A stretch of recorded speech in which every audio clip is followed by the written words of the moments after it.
Death is stalking Coronation Street as past murders come to light, and a new one may be unfolding as Adam Barlow, Sam Robertson, is left lifeless when Lydia, Rebecca Ryan, pushes him from a balcony in rage.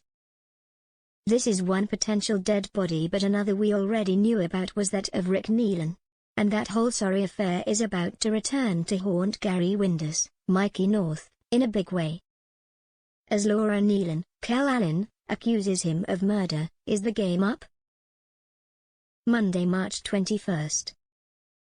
When Sarah invites Adam to Harry's birthday party, he reckons she's thawing. But his good mood is short-lived when Sarah announces she has filed for divorce. With Sarah distracted, Adam texts Lydia from her phone. Meeting Lydia in a coffee shop, Adam presses record on his phone, but Lydia sees through him and snatches his phone, pressing delete. Asserting he's had enough of her games, Adam tries to wrestle his phone back, but as Lydia lets go, the phone smashes to the floor. Lydia rails at Adam for his treatment of her all those years ago. Adam feels a pang of guilt. But when Adam suggests it's time she told Sarah the truth, Lydia's seething, realizing it's still the same old Adam and all he cares about is himself. As Daniel scours the shopping center for Adam, having heard from Sarah he has gone to meet Lydia, he hears a noise from the balcony.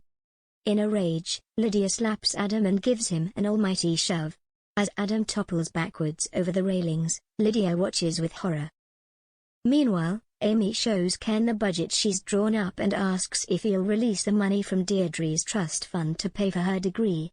Ken agrees, but as he prepares to transfer the cash, Steve begs him to think again. Will Ken backtrack? Steve's not happy to find that Dev has given Amy a job at the kebab shop, pointing out she's living with Jacob, the guy who sold drugs out of the chippy. The private investigator asks Gary some difficult questions about his dealings with Rick. In the Rovers, Laura knocks back wine and morphine tablets, admitting she's done nothing but let Kelly down. As Laura stumbles out of the pub, Gary comes to her rescue, worried to realize she's been drinking on top of her medication.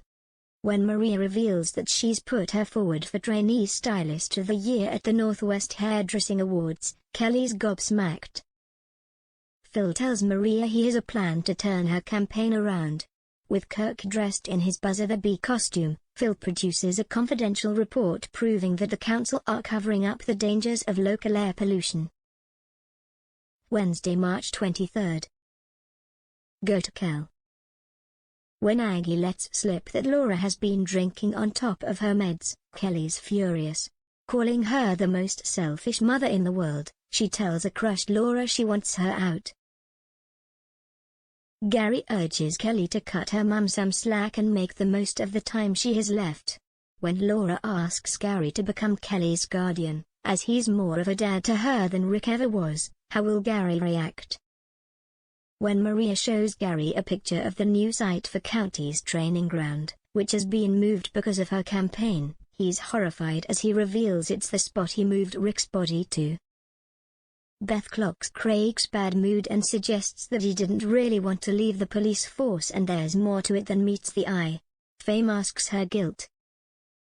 Faye attempts to surprise Craig with a night out, but her plans fall flat when he points out he has work in the morning.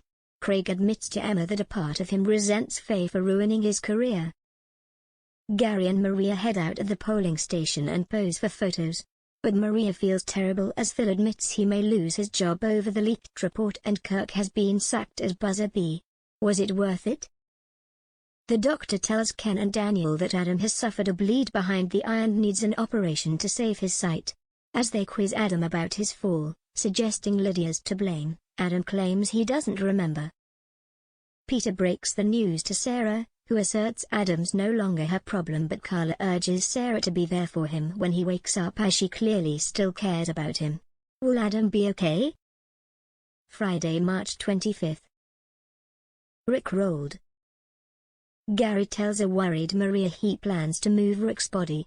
The private investigator tells Laura he's had no success in tracking down Rick, all the evidence suggests he's dead and the prime suspect is Gary. Laura's shocked. Gary tries to break into the building site but a security guard sees him off. As he contemplates his fate, Laura confronts Gary. The pressure getting to him. Will Gary admit he murdered Rick?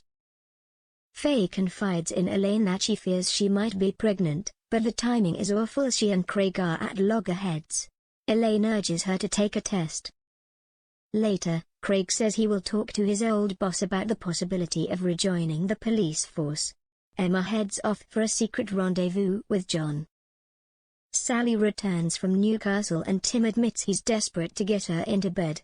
Sally points out his 6-week ban isn't up yet and he'll have to wait. Tim persuades Sally they should flout the rules and have sex a day early, but they're thwarted when Elaine gets home.